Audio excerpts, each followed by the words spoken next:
uthando lwami kungenxa yothando ndowasila nje. Nginibingelele emabhulonation kuzona zonke inkalo la kufinyelela khona lo mbukiso engibuka kuona njengamanje.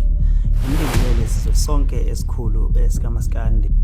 Kunyaka ka2025 uKhuzani ubungaza iminyaka ewu15 esemculweni. Iningi iminyaka siyibambile sizabalaza kuona lo mshikashika wethu enjabulo la khona sijabulisa khona ngomculo wethu esiwuthandayo esiphuqizela inkosi uMaskandi uKhuzani Mfokampungose. Kule video sibheka amagalelo akhe kusukela efika kuze kube manje. Woza nendlebe ngize nendaba.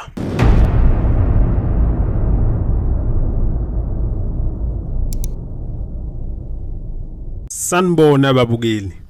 Kuyintokozo kuba nani.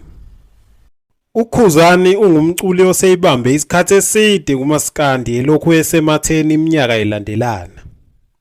Baningi abaculi abafikayo bashise yikhotha kodwa okuvimbanisa 15 years cha akuvamile nhlobo. Ngempela uKhuzani sesingambiza ngelegend manje endimeni. Kule minyaka engu15 uKhuzani ushintshe kakhulu uMaskandi futhi wawenza wahlonipheka.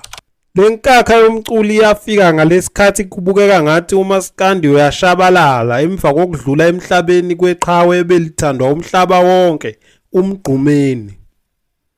Uqale ngokunikwa umsebenzi osindayo oqedela izingoma zebhova elayishiya emshinini zingaqedeliwe kualbum iSecret. Kodwa ngalesikhathi abantu babengakamazi futhi noma iphuma lealbum akekho owayazi ukuthi kunendoda efikile kwaMaskandi ezwakala kule album. uKhuzani ukucula ngezwi lakhe alide ingoma uqale kualbum kaDlubheke ethi bayavungazela. Lapha kunengoma ethi dlala ngento onayo eyayishawa nguye uKhuzani. Kule ngoma akusikho ukuthi wayepikiwe kodwa kwakuyingoma yakhe impela ayiculaza yayivala. Lapho uDlubheke yangena ngokubheka kuphela nakhona eyibambe naye belu Mfokampungose. Abantu basheshe baliqaphela lapho ke izwi lendlamlenze kwaze iselase libakhumbuza ibhova okwakusenzima nokwamkela ukuthi alisekho. Kuthe ngonyaka ka2011 uKhuzani wangena e-studio esezoqopha ke manje ialbum yakhe ngqo. Le album eyaphuma ngoGudu wangawo 2011 eyayithi behluleke bonke yacacisa izibekwa nje ukuthi le ndoda efikile emculweni ayizile ukuzodlala. Ngalesikhathi abanye abantu babesakholwa ukuthi ingoma ikamgqumeni ezasala lezi kanti phinde inkunzi yaseMandaba nje isifikile qathatha. Kunengoma ekule album ethi mngani wami angeke ukholwe uma uyizwa nawe angeke ukholwe uma uyizwa lengoma. Abantu bayadideka bonke manje mabezwa ngishaya lengoma. Lapha kuzwakala ngathi uKhuzani wayekhuluma ngayo le ndaba yokuthi abantu bamfanisa nebhova. Kule album wakhombisa ukuba nogqozi ngomculo. Kukhona ingoma laphana eyayishintsha kathathu ethi bayemuka abantu abami. Igaba zawo zontathu ziyinkinga okungathatha iminyaka ukuthi igqibeke. Kwathi ngonyaka olandelayo ka2012 wabuye futhi uMfokampungase nealbum yesibili ethi Amampunge. Lapho kwavele kwanyuka izinga futhi kule album okwaqapheleka ukuthi ayikho ingoma eyayifuze sesike sayizwa kualbum yokuqala. Le album yamenza wanothiswa ngisho yindidane yakusho ukuthi inesifiso sokusebenza naye. Ngempela kuthe ngo2013 mayebuya ngealbum ethi Sixosha Amambuka wayesehamba nendidane. Lapho indidane ithi khona awubathathe Mfokampungose sesifikile manje isikhathi sakho. Le ngoma yathi phihli umhlaba wonke nobengakavumi kulonyaka wavuma. Kule album uKhuzani wayesehamba ngoshuni wakhe impela uthanda ukwehluka kowebhova. Kanti naku-album yamageza wayepikiwe uKhuzani engomeni ethi abafana bangezansi. Khuzani Mfokampungu emtshengizeni Mfokagcwense. Kulonyaka uKhuzani waphuma unumber 2 emva kukaNdimande emncintiswaneni welanga namahewu. Wayithola esebhaqekwe ubuso bakhe ekhathonini lamahewu. Sebehlangene nabo Kuwo njalo lonyaka waqokwa ukuba yingxenye yingoma ezayibungaza ubuqhawe bukaMandela. Wabuya ngo-2014 ngenje emnyama. Lapha kunengoma ethi Isikhathi Sami. Lapho wakhala khona ngodumo ukuthi lubukeka lumdalela izitha. Wakucacisa ukuthi isikhathi sakhe manje nokuyinto eyayingasangabazeki. Kwathi ngonyaka ka-2015 wadinwa kakhulu ku-album ethi Isihlahla Samavukane. Kule album lapho waqala khona ukugadla ebhekise emdletsheni. Kodwa ingoma ezagqama kakhulu ingoma eyayijule kabi ethi Amabele Entombi kanye nengoma ethi Imoto Ephambili lapho ayekhuluma ngemoto yakhe yokuqala ayeziqhenye kakhulu ngayo. Le ngoma yaba ihit enkulu futhi yamvulela eminyango umfo kaMpungose. Wayesebangwa amagama amakhulu ngoba waba inxusa lakwa DMD kanye nelakwa Mez Herbal Products. uNdimande ebona imigilingwane yalomculi nekhono eliyisimanga wathi umnika u2 years. uKhuzani uzobe eseyindidane uqobo lwayo. Le album yenza kahle kakhulu ngempela yaze yawina izindondo ezimbili kuMantshontsho. Kwakungathi amaswaka emncintiswaneni kusekhona uNdimande.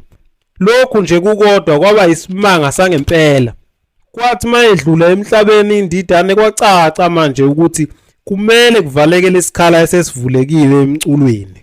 uKhuzani wabuya ngo-2016 nge-album ethi Inyoni Yomthakathi. Kule album wayenengoma evalelisa uNdimande yayivusa umunyu ethi Mhlaba Senzeni.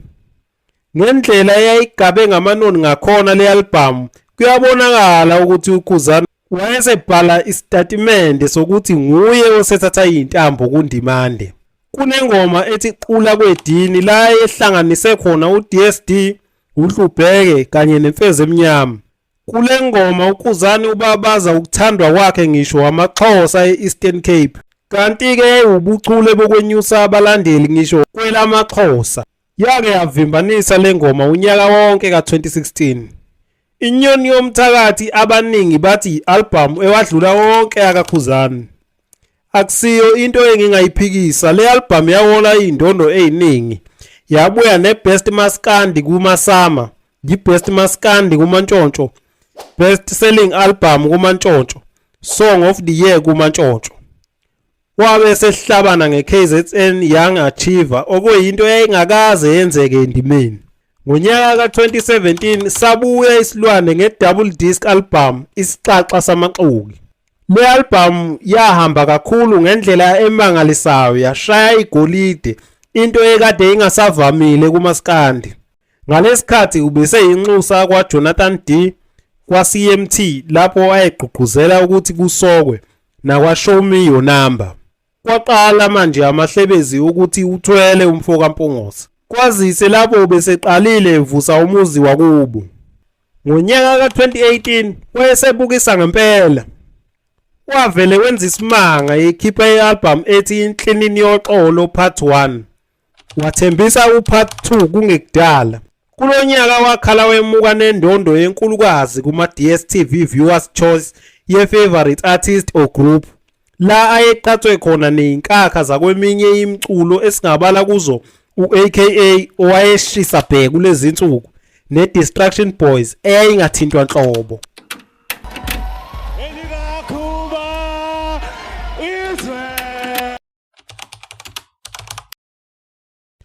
uKhuzani wenza okwathinta izinhliziyo zabaningi lapho enikela kugogo kaMgqumeni.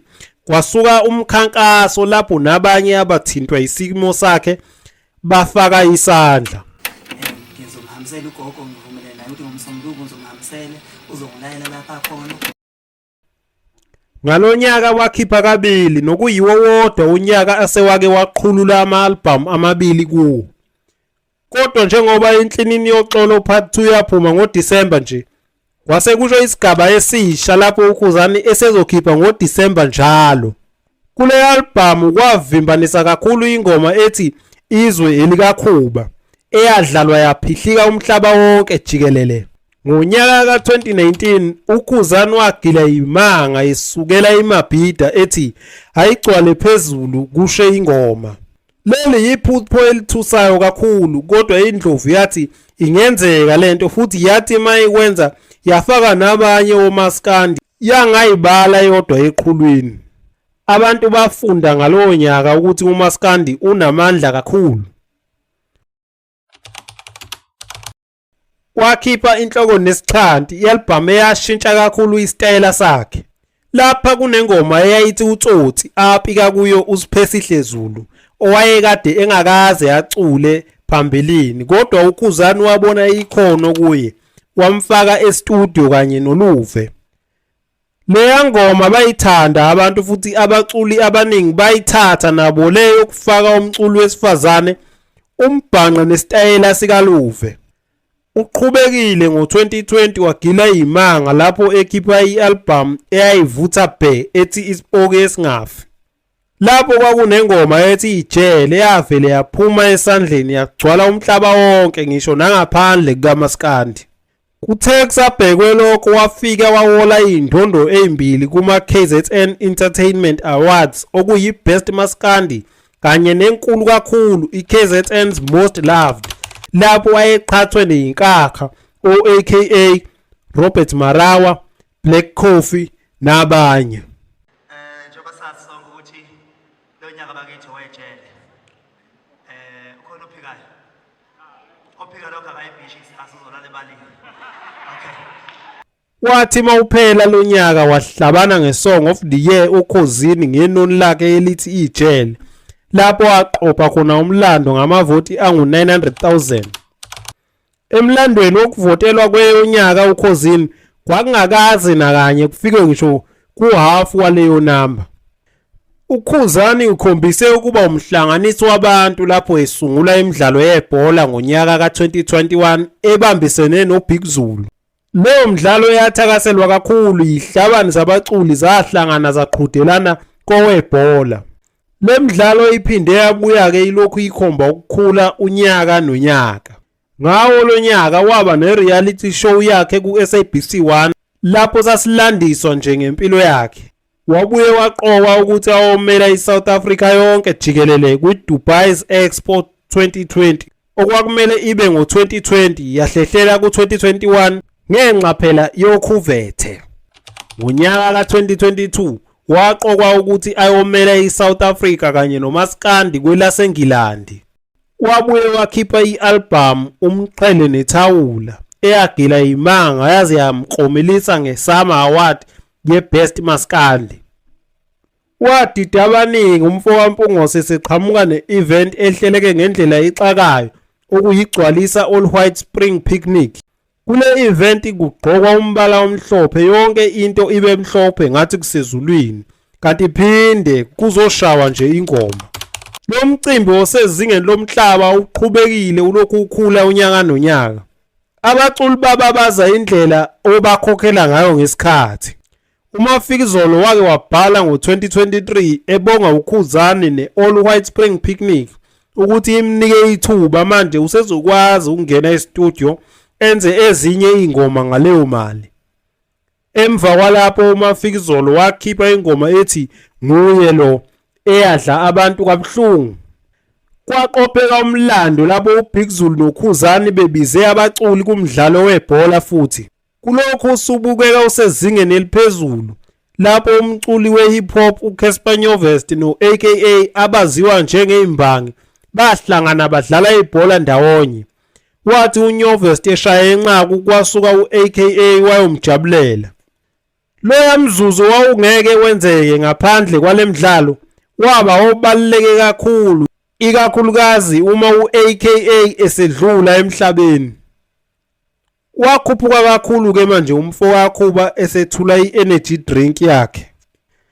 Sithe sesivala u-2023 uKhuzani wahlabana ngeSong of the Year uKhuzini nokwaba umculi wokuqala kuMaskandi ukubhoboza unyaka amahlandla amabili.